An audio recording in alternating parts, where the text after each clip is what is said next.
makes you really appreciate how awesome it is to be in the league, and then the effects you can have on younger kids, and making an effort even after a loss to try and, make somebody's day, say hi, those kind of things. But at a young age, you don't really think about the business side of basketball. You just want to go represent your city. That's the guys, put on the red and the Hawks jersey. It'll be cool, but it didn't work out, and that's life. And, I haven't closed that door, maybe one day, but who cares now? Even just this weekend, having a tough loss to Wollongong at home, you kind of feel terrible when I come to the crowd and my daughter's like, "Daddy, I've got mermaid hair." And I'm like, love that right now.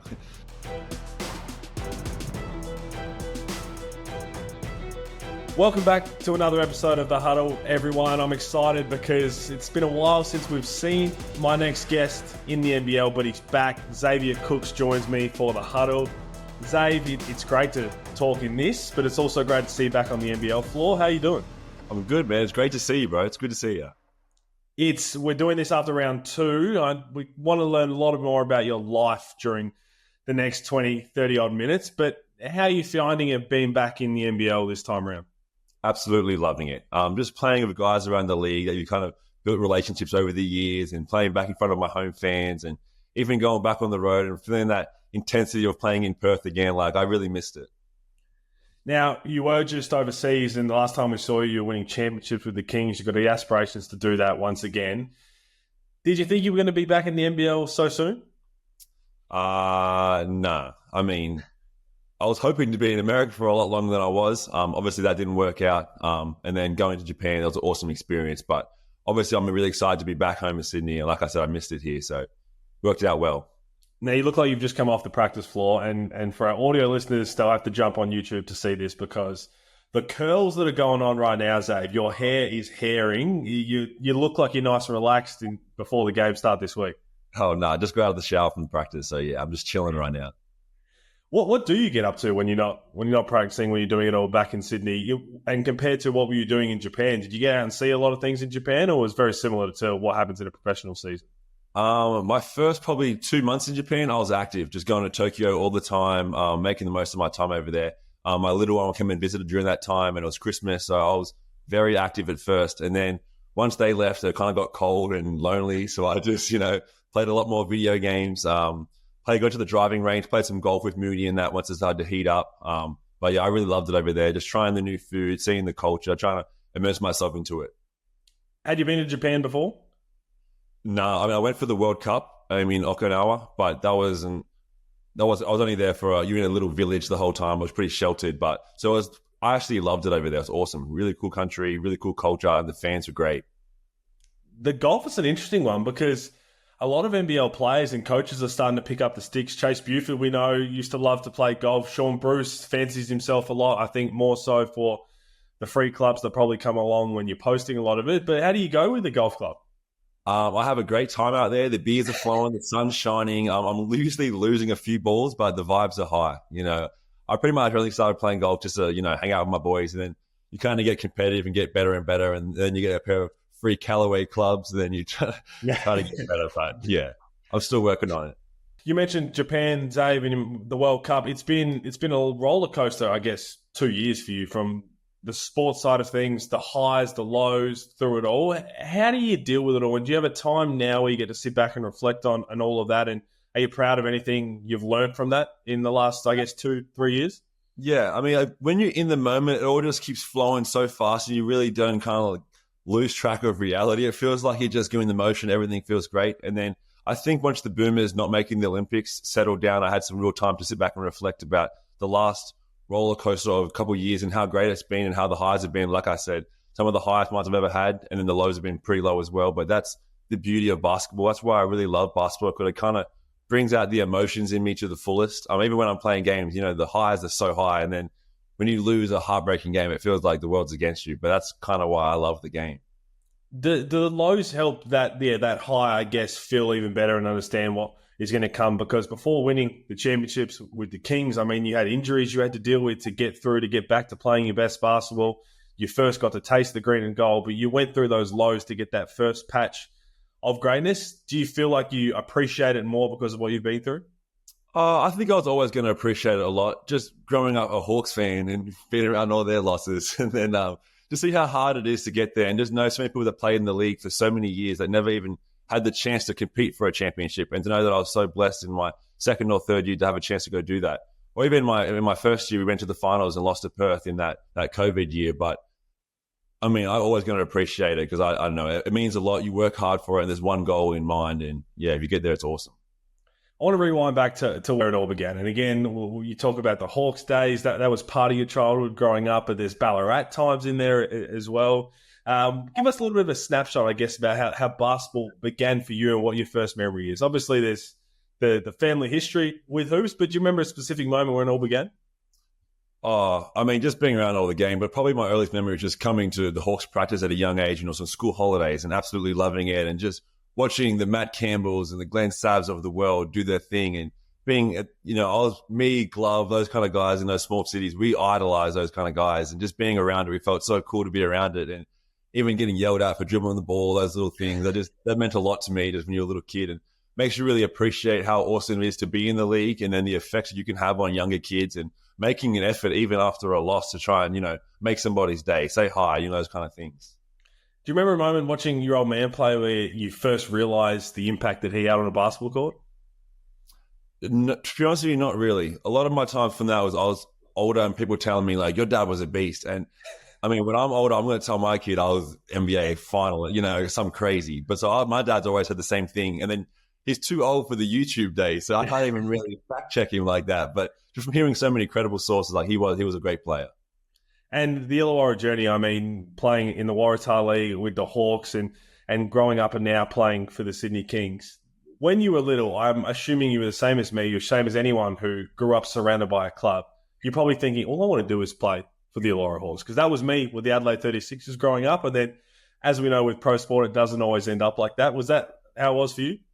For sure, 100%. At a young age, you don't really think about the business side of basketball. You just want to go represent your city. That's the guys, put on the red and the Hawks jersey. It would be cool, but it didn't work out, and that's life. And, I haven't closed that door, maybe one day, but who cares now?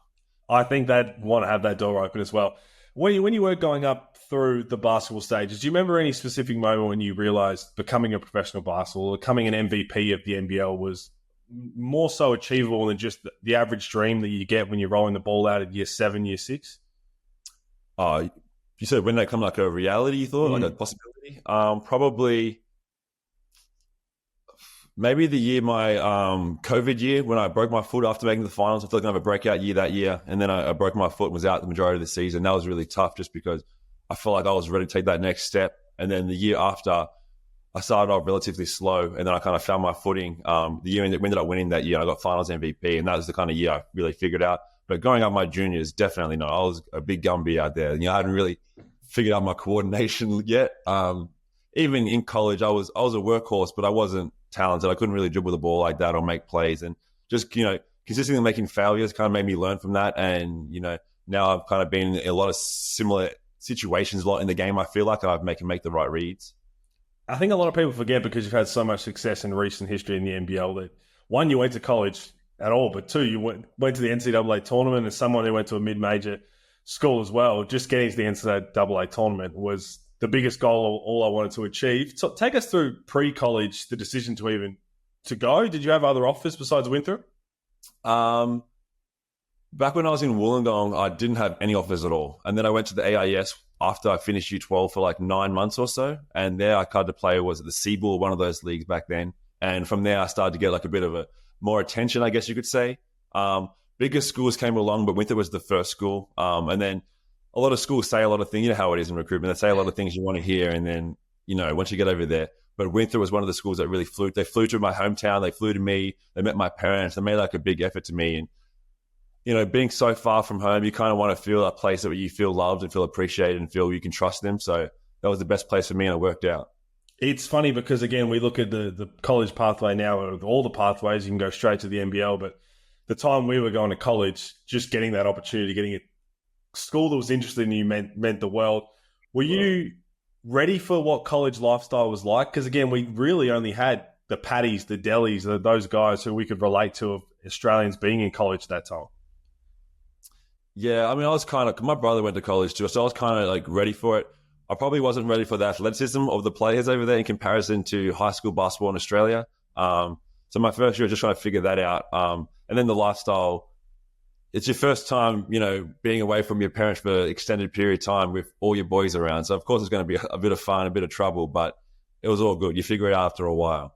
What was it like getting to the campus at Winthrop again? Upstate New York, everyone thinks you're in New York, but upstate New York, Albany is not Manhattan. They're two very different places. There is not a whole lot going on. But what was it like when you first touched down on campus?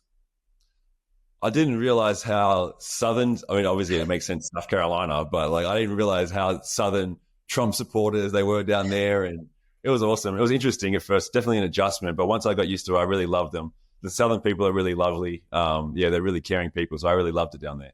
What were some of the best experiences you had on the floor through college that you helped shape who you are today as a basketball player?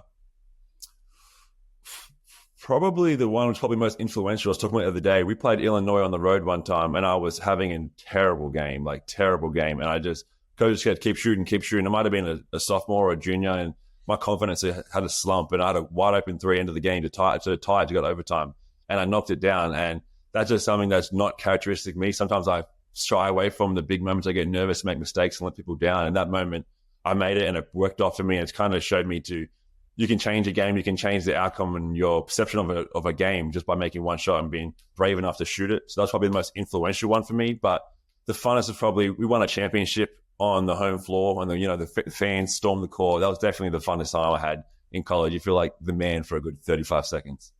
And then you had those moments because, as someone who can relate to them, but people don't realize as a mid-major school what that means to your school, what that means to your program. And you would have had teammates now who went to higher schools and they were always going to get to the tournament, whether it's an outside bid or whatever it was. But for you to be in that moment, to become a champion in your conference and then to experience the NCAA tournament, do you remember what it was all like? Yeah, a fun fact about this. It was pretty unique when I was in Washington. Everyone's talking about their college days and everyone's like, hey, what about yours? And I'm like, I went to Winthrop. And they're like, where? And I'm like, but don't worry about it. Don't worry about it. Winthrop. But yeah, what was the question, sorry? And when you won that tournament, though, and you go into the NCAA tournament and it's one and done. I know it was one and done for you guys. It was one and done every time I played. But just being there felt like it was a dream achieved from a young kid.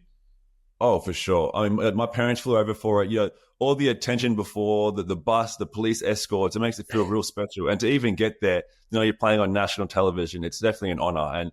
And, just growing up, watching March Madness for so many years, I remember my sister's name's Georgia. I'm Xavier. When Xavier and Georgia would always play the national championship in the tournament, was always so cool. And to be a part of that was cool.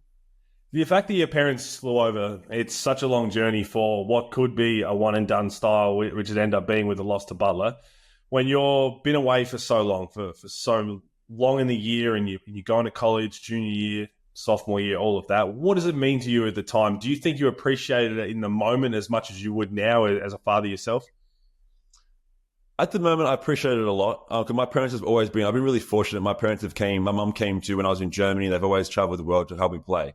And I appreciate it. But once you have a child of your own and you realize the sacrifice and how hard it is to even play Saturday night, I'm already dreading my kids playing Saturdays. Every Saturday I have to get up and drive to Canberra, for those kind of things. But that's the sacrifice as a parent. And you really don't appreciate that when you're young and in the moment. But looking back on it, I definitely appreciate it a lot more now. You are a dad, and little one continues to grow at a rapid pace now. What's the whole experience been like? And I guess learning who you are as a father, did you know you'd be who you are today, or did you learn things along the way that's changed who you are? Definitely learned along the way. I don't think anyone's necessarily ready to become a father with their first child. So then you kind of learn along the way, and as you go along, you enjoy the process, and I've absolutely loved it. Even just this weekend, having a tough loss to Wollongong at home, you kind of feel terrible when I come to the crowd and my daughter's like, Daddy, I've got mermaid hair. And I'm like, love that right now. So yeah, it's awesome. Yeah, are all those moments, and again, because you've had the roller coaster the last few years, the unbelievable highs to experiencing with her and then the lows of the Olympics and stuff like that, how grateful are you to be able to share those moments where nothing else matters but just your daughter at that moment? It's unbelievable. Definitely a blessing. Unbelievable. It helps me in so many aspects of life as well. Just even on the court, everything, just like high pressure moments. She helps me with a lot more than she would ever understand. And yeah, it means the world. I know you've got dreams to continue to represent the Boomers in the future. But going back to the first time you got the call where you're going to go to the World Cup, where were you when you got that call, when you got that first nod? In 2018, that one? That was a crazy camp. I really came in the outside dog that one. And then we'll come into the coaches meeting, told my agent, like, I did a good job, but like, it's sayonara, brother. And then got in there. And then Gorge telling me that I made it was probably, Andre Lamana, telling me that I made it was probably, at the time, even still, probably the highest of highs I've ever felt, just because it was so surprising and I definitely counted myself out. And I knew I had a good camp, but I was not in the same category of these kind of guys, I felt like. And just getting back to the room and probably taking a good 5-10 minutes to settle myself down to call my parents, just because I was jumping on the bed, acting like a little kid. We not everybody can ever understand that feeling, but a lot of players in situations where it's the emerging boomers in a feeble window, whether it's for an Asia Cup or, we were on teammates together in South Korea for the World Uni Games. You wear Australia on your chest, it's a great feeling, but that green and gold jersey would hit a lot different when it's an international tournament. And you having played in juniors, going to the World Uni Games, when you first got to see that green and gold proper boomers jersey, what was that like? Oh, for the practice games, it was great. And then I got injured. So then I had to wait another pretty much for the World Cup this year in Japan. And I remember just being in the jersey ceremony was really, really cool to me, just because I had been there for the Olympics and the year, 2 or 3 years before. Sorry. And watching everyone's, dreams come true, their first time representing us in Australia. And I'm sitting there, and the one guy that all the other reserves had left, and I had to sit there and like, I'll always put on a smile. I'm that kind of person, but that one really, that was tough for me to be there and sit there and cheer them on and be happy for them, because it's a great moment for them. It's not about me, but it was pretty tough to see. And then to fast forward to the next World Cup and be able to do that and get the jersey, it meant a lot to me. Just being on the other side of it was awesome. Tell us a bit about that conversation once you get told the first time, obviously, I know with the injury that came, but then even the second time when you call your old man to say, hey, I've made it. I've managed to tick off one of my goals of life. It's relief for sure. The whole camp, my parents hit me up like, I'm on the road, they might call me like once every day or maybe every 2 days. During camp, they call me 5 times a day. Like, it's annoying me. So I was so happy to finally tell them, like, I've done it. I've represented the country. I'm excited for it. And they were so stoked. My mom was one of the emotional types. So I could hear some tears over the phone. We know that your aspirations, what they are, and obviously winning a championship. And you mentioned a little bit that the quick taste over in Washington. Can you tell us again how that all came about? Because that was a whirlwind. That went from what things were going, you just continued to win, you were winning MVP awards, you got an opportunity that many of us believe you should still be a part of. But when it all happened, did you know how quick it would take to get there and how whirlwind it would be to, hey, we need you to go and perform straight away? No, well, I got the call in the finals against Cairns in semis. I think it was game 2 maybe. And they said, like, it's a done deal, whatever. We want you to hurry up and get over here. So, like, obviously finish it, but try and finish it fast. And I'm like, oh, it sounds good in theory. And then we ended up winning that series. And then the next series, a game 5, absolute thriller of a finals. And I came in beat up, coming up for finals. And then getting on the plane the next day and coach says you're in. It was an absolute whirlwind. Jet lag, not knowing anyone's name, just don't know any of the actions, just running around out there. But it was unbelievable. It was so much fun. And just looking down at your jersey and seeing that logo was really cool. And just, I don't know, the whole experience was unbelievable. How do you prepare yourself for one of those experiences where the NBA is a dream that you've wanted for so long? And normally in an ideal world, you get time to prepare, you get time to meet your teammates, you get time to learn the playing styles. But when it comes to the top league, sometimes you just get thrown in the deep end. You've got to make the best.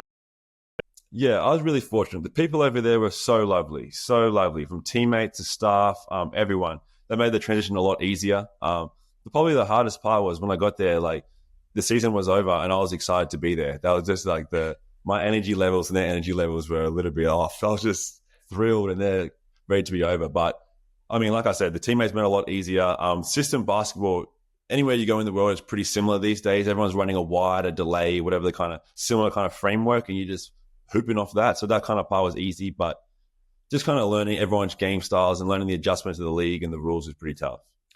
As I said, we love having you back in the NBL, Sydney Kings. When you decide to come back, and I know that there was some flights over, they came to sit with you in Japan and kind of sold you on what they wanted to see from you. And then the roster they've put around the team this year, we've seen how fun it can be already, but we saw it way back when the names started to come through. Once you had committed to coming back to the Sydney Kings, when the other names start popping up on your phone of potential signees, what are you starting to go through your mind?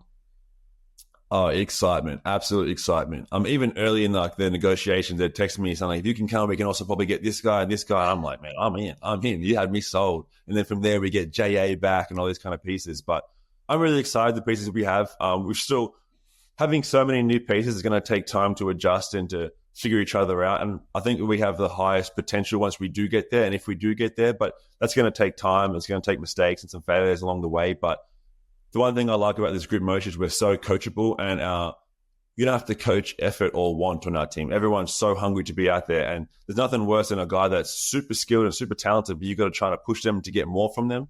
You don't have that at our team. Everyone's busting their tail every single day, and we will figure it out. I promise you that. Give us a snapshot of what practice is like, because we see you guys from the preseason when the full court pressure, the trash talk, the physicality. And I can only imagine that when the doors are closed in practice, especially if you've got a few days off before games, that it gets heated, it gets competitive, and guys get thrown around. To be honest with you, that's probably why we're fouling so much lately, because we used to it at practice. But yeah, it is an absolute bloodbath out there. It's great. Especially you have so many guys that are mobile, that can slide their feet. And then, my matchup some days is Keli, and I come home with bruises all over myself and just exhausted. But feel like you've actually got better for the day. Coming out of there feeling like I've achieved something. We've got better as a team. I've got better as a player. It's a great feeling. Keli's the interesting one. And again, when you watch him for the first time, I had the privilege of seeing him as a youngster when he was training with us at Melbourne United. But you've played against some athletic guys, played against some physical guys. Have you ever seen a human being like him on the basketball floor? Definitely not. I knew it was going to be big coming in here, but then just the first day he rocked up, I was like, heck no, bro. It's going to be a long year of practice. And then some guys that are really big and swole, they don't really play that physical. They're not used to it. This dude's playing the wrong sport. Every game, someone from the other team is like, bro, what is bro doing? What is he playing basketball for? And I'm like, man, I don't know. But he's an absolute weapon. The way he plays the game, he's such a student of the game. He really utilizes his undersized, physical attributes well. He moves his feet well. And there's nothing worse than trying to body a guy that has a low center of gravity that's physical. You're not really making too many meters there. So he does his work early on seals. He does his box outs early, and is a really valuable piece for us. We talked a little bit about you coming back to the league and what it means for the league, but we continue to see all this other talent come in. Montrezl Harrell, who we know is an NBA Sixth Man of the Year. Compared to when you first arrived at the NBL to where it is today, how excited are you to be a part of this next phase and what it means for the young talent coming through and the continued growth of Australian basketball? Oh, it's exciting time to be in basketball in Australia right now. Even just my time overseas, being in Japan, listening to everyone else's opinions of it and how highly everyone spoke of this league, and then coming back and to be able to land a guy like Montrezl Harrell is huge for the league, and it's great for his exposure for us and to show the world that this is a huge step to get to the NBA, and NBA guys are willing to take these steps. And even the development of young guys coming through, even the talent level of the next stars in comparison to previous years. This year's next star group, everyone isn't just a lot of guys, they're usually raw and you can see the potential, but they're not impact players now. A lot of these guys, in my opinion, can be impact players now, and they can help win games for us in the league. And especially, we have two on our team who's an absolute weapon. He's a beast. What is Xavier Cooks' short-term, long-term goals? Because you're probably not even in your prime yet. You've probably got that to reach and to sustain for a few years, which is very exciting for Kings fans, but exciting for Aussie Hoops fans as well. Short-term goals is I'm mad that we didn't get the three-peat in Sydney. The boys pissed it away last year. But so hopefully I got 3 more years on my deal, so hopefully try and get that done. It's going to be tough with the way the league is these days, but hopefully do something like that. And then long-term is to represent Australia at the Olympics. Something I've always circled on my calendar. I'm not putting that away yet. So hopefully that. The body's feeling good enough that 2032 at home Olympics, is that what you're going to aim for as well? You want to continue to be there for that? In theory, it sounds great, but after practice today, definitely not. Cooksy, thank you so much for joining us, man. And we love having you back in the league. We love seeing what you do on the basketball court, but it's great to catch up and talk a bit about life and everything that happens off it. And good luck for the rest of the season, and we'll see you soon. Awesome. Appreciate it, Pete. See you around.